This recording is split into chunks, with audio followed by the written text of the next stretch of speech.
नाज़रीन व सामीन, आज उत्तर प्रदेश के कई इलाकों में सरकार की नीतियों के ख़िलाफ़ ताली और थाली बजाकर विरोध किया गया है, एहतजाज दर्ज करा गया है।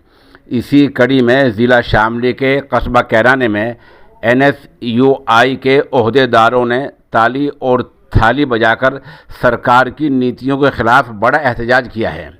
उनकी मांग ये है कि समय पर इम्तिहान हो, समय पर परीक्षा हो, वक्त पर परिणाम नतीजे निकाले जाएं और समय पर ही नियुक्ति यानी तकर्री हो जाए।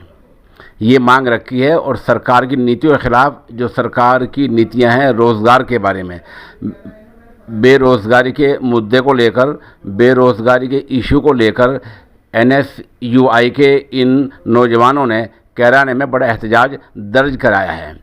ये एहतजाज, ये विरोध जनाब शमून उस्मानी की रहनुमाई में हुआ है और दीगर इसमें जो लोग शरीक हुए हैं उनमें शरम अंसारी, अजीम सिद्दीकी, सुहेल सिद्दीकी, कुर्रत मेहदी, जवाहर अली, कायम मेहदी, फरमान सिद्दीकी, लुकमान, सलमान नाही वगैरह शामिल हैं।